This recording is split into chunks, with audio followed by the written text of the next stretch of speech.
Assalamualaikum warahmatullahi wabarakatuh. Selamat pagi teman-teman semuanya. Apa kabar hari ini? Semoga baik dan selalu dalam lindungannya. Sebelumnya perkenalkan, saya Tias Gina Pramesti, NIM 2121295, dan teman saya Andini Ramadhani, NIM 2121267. Di sini kami akan mempresentasikan hasil kerja dan diskusi dari kelompok kami yang berjudul Manusia dan Penderitaan. Selamat menyaksikan. Latar belakang. Setiap manusia yang hidup di dunia pasti pernah merasakan penderitaan, baik itu ringan atau berat. Hidup selalu bahagia karena memiliki caranya sendiri untuk mengukur seberapa dengan kuat iman kepadanya. Hidup di dunia pun tidak selalu menderita, sedih, ataupun susah. Kadang-kadang saat manusia terlalu terbuai dengan kesenangan duniawi, manusia akan melupakan batasan-batasan yang ada, sehingga Tuhan akan memberikan cobaan untuknya yang menderita. Penderitaan selalu datang tak terduga. Manusia pun tak akan pernah tahu jam berapa, menit keberapa, dan detik keberapa penderitaan akan datang menghampiri hidupnya. Manusia hanya perlu menjalani hidupnya dengan sebaik-baiknya, dengan aturan yang berlaku dan sesuai dengan kepercayaannya. Apa sih penderitaan? Penderitaan berasal dari kata derita yang artinya menanggung atau merasakan sesuatu yang tidak menyenangkan. Penderitaan termasuk realitas dunia dan manusia. Penderitaan ada yang ringan dan ada yang berat. Suatu peristiwa yang dianggap penderitaan oleh seseorang belum tentu merupakan penderitaan bagi orang lain. Bisa juga penderitaan menjadi energi untuk bangkit dan menjadikan seseorang jauh lebih baik dari sebelumnya. Di dalam Al-Quran maupun kitab suci agama lainnya, banyak surat dan ayat yang menjelaskan tentang penderitaan manusia dan peringatan kepada manusia akan adanya penderitaan. Namun pada umumnya, manusia kurang perhatikan peringatan tersebut.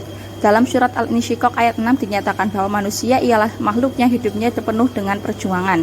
Ayat tersebut dapat dijelaskan bahwa manusia harus bekerja keras untuk kelangsungan hidupnya, yaitu dengan cara menghadapi alam, menghadapi manusia di sekelilingnya, dan tidak lupa untuk bertakwa kepada Tuhan yang Maha Kuasa.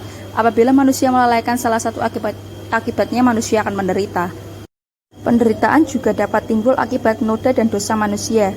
Menurut Al-Ghazali dalam kitabnya Ihya Ulumuddin, orang yang suka iri hati, hasad, dengki akan menderita hukuman lahir batin, akan merasa tidak puas dan tidak kenal berterima kasih. Padahal dunia tidak berkekurangan untuk orang-orang di segala zaman. Allah Subhanahu wa Ta'ala telah memberi ilmu dan kekayaan atau kekuasaannya. Karena itu penderitaan-penderitaan lahir maupun batin akan selalu menimpa orang-orang yang mempunyai sifat iri hati, hasad, dengki selama hidupnya sampai akhir kelak.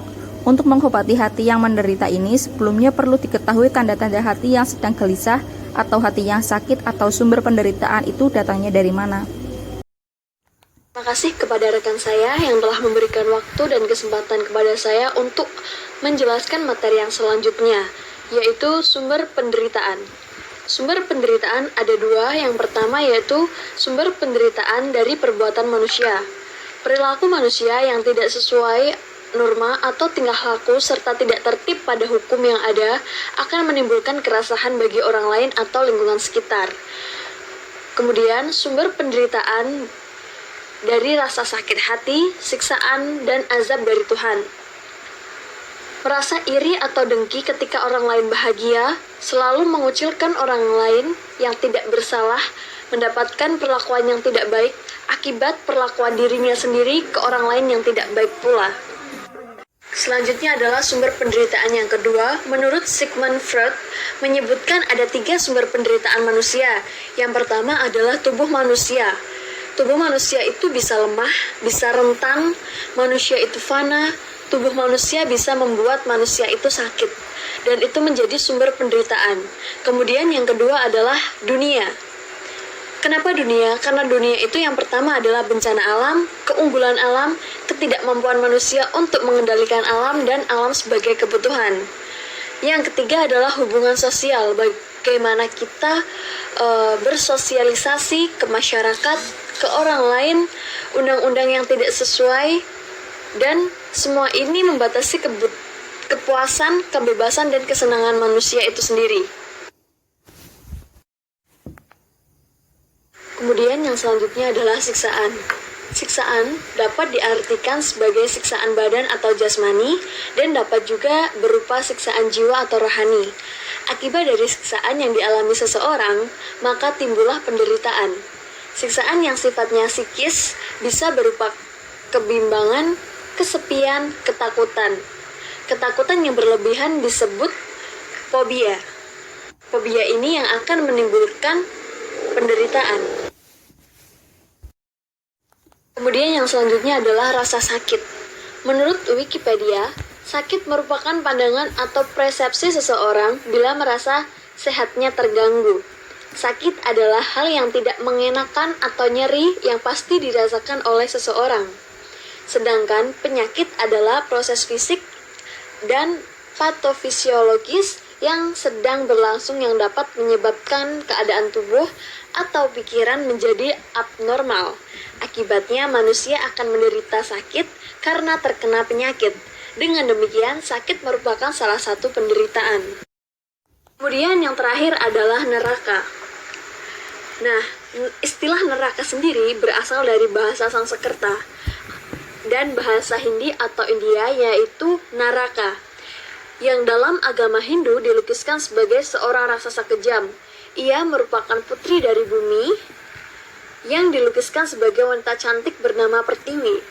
Naraka akhirnya tewas di tangan ayahnya sendiri, yaitu Wisnu, yang dipuja umat Hindu sebagai dewa pemelihara dunia. Kata neraka sering disebut dalam kitab Al-Quran dan jumlahnya sangat banyak.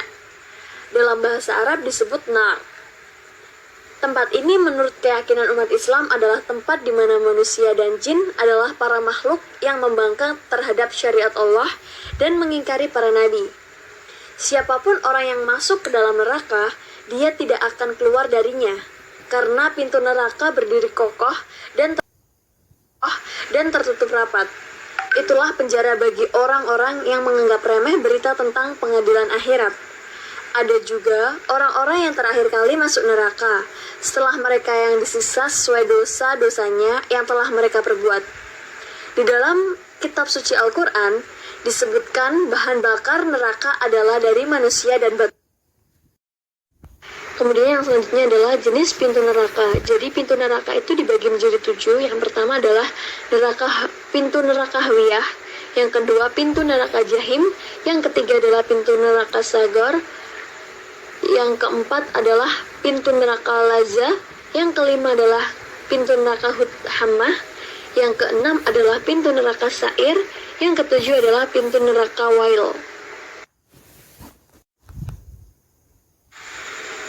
Siksaan yang diderita manusia di dalam neraka itu telah disebutkan dalam firman Allah sebagai berikut. Yang pertama itu dalam surat At-Taubah ayat 35 yang berbunyi, di dalam neraka jahanam lalu dibakarkan dengan dahi mereka, lambung dan punggung mereka. Yang kedua itu surat Al-Mu'min ayat 71-72. Ketika belenggu dan rantai dipasang di leher mereka supaya mereka diseret ke dalam air yang sangat panas, kemudian mereka dibakar dalam api. Kemudian yang ketiga adalah surat Ad-Duhan ayat 47-49 yang berbunyi, peganglah dia, kemudian seretlah dia ke tengah-tengah neraka, kemudian tuangkanlah di atas kepalanya seakan seksaan dari air yang sangat panas. Rasakanlah sungguhnya kamu orang yang perkasa lagi mulia. Kesimpulan, pada hakikatnya penderitaan dan manusia itu berdampingan. Bahkan penderitaan itu selalu ada dalam setiap manusia, karena penderitaan merupakan rangkaian dari kehidupan. Setiap orang pasti pernah mengalami penderitaan. Penderitaan itu tergantung bagaimana kita menyikapinya. Banyak hikmah yang dapat kita ambil dari penderitaan. Tidak semua penderitaan yang kita alami membawa pengaruh buruk, melainkan dengan penderitaan kita dapat mengetahui kesalahan apa yang pernah kita perbuat. Sangat terlihat bahwa penderitaan berkaitan dengan kehidupan manusia dan dalam bentuk siksaan dan kemudian rasa sakit yang terkadang membuat orang mengalami gangguan psikologis.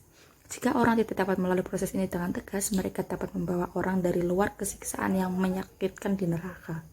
Sekian dari kelompok kami, mohon maaf apabila ada kekurangan dalam penyampaian materi dan tutur kata yang kurang berkenan di hati teman-teman semuanya. Wabillahi taufiq wal hidayah. Wassalamualaikum warahmatullahi wabarakatuh.